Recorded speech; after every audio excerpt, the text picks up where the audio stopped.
நிறுத்துங்கள். உங்கள் பார்கின்சன் பிரச்சனை முன்பை விட அதிகமாக அதிகரிக்கிறதா? மருந்து இப்போது முன்பு போல் வேலை செய்யவில்லை என்று உணர்கிறீர்களா? பெரும்பாலான நோயாளிகள் இந்த நோய் வளர்வது சாதாரணம் என்று நினைக்கிறார்கள். ஆனால் உண்மை என்னவென்றால், நீங்கள் அறியாமல் செய்யும் 3 தவறுகள் உங்கள் பிரச்சனைகளை இரட்டிப்பு வேகத்தில் அதிகரிக்கச் செய்கின்றன. இன்று இந்த தவறுகளை திருத்தவில்லை என்றால் வீல்சேர் வரை செல்லும் பயணம் இன்னும் குறுகியதாகிவிடும். வணக்கம், நான் டாக்டர் கஞ்சன் சிங், பாரத் ஹோமியோபதியில் உங்களை அனைவரையும் வரவேற்கிறேன். இன்று இந்த வீடியோ பார்கின்சன் நோயால் பாதிக்கப்பட்ட ஒவ்வொரு நபருக்குமானது. ஏனெனில் பலமுறை சிகிச்சை சரியாக இருந்தாலும் அதை மேற்கொள்ளும் முறை தவறாகிவிடுகிறது.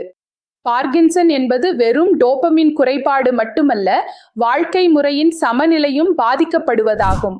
நாம் தவறான நேரத்தில் சாப்பிடும் பொழுது அல்லது தவறான முறையில் நடக்கும்போது மூளையின் அந்த செல்கள் ஏற்கனவே பலவீனமாக உள்ள நிலையில் மேலும் அழுத்தத்திற்கு உள்ளாகின்றன.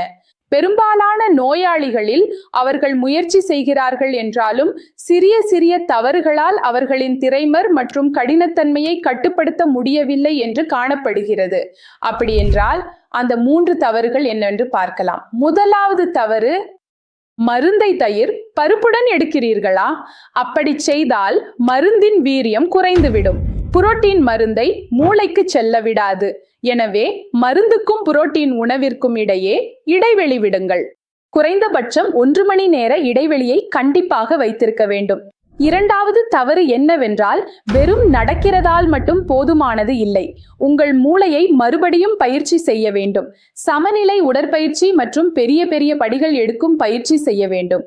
வெறும் மெதுவாக நடப்பதால் தசைகள் மற்றும் கடினத்தன்மை அதிகரிக்கலாம். மூன்றாவது தவறு, மலச்சிக்கலை புறக்கணிப்பது. உங்கள் வயிறு சுத்தமாக இல்லை என்றால் நோய் கட்டுப்பாட்டில் வராது. வயிறும் மூளையும் நேரடி தொடர்பு கொண்டவை. செரிமானம் சரியாக இல்லை என்றால் மருந்துகளும் சரியாக உறிஞ்சப்படாது. மேலும் நச்சுகள் உடலை அதிகமாக சேதப்படுத்தும்.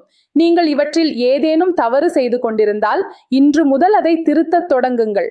மேலும் உங்கள் பிரச்சனை மிகவும் அதிகமாகிவிட்டது என்று நினைத்தால் என்ன செய்ய வேண்டும் என்று புரியவில்லை என்றால் கவலைப்பட தேவையில்லை. பார்கின்சன்ஸ் நோயில் ஹோமியோபதி அடிப்படை கட்டத்தில் வேலை செய்கிறது மற்றும் நரம்புகளை மீண்டும் செயல்படுத்த உதவுகிறது. உங்கள் தற்போதைய நிலைமையையோ அல்லது அறிக்கையையோ கீழே கொடுக்கப்பட்டுள்ள எண்ணிற்கு வாட்ஸ்அப்பில் அனுப்பலாம் அல்லது அழைத்து உங்கள் பிரச்சனையை கூறலாம். நாங்கள் நோயாளியின் நிலைக்கு ஏற்ப தனிப்பயன் மருந்துகளை தயாரித்து வழங்குகிறோம்.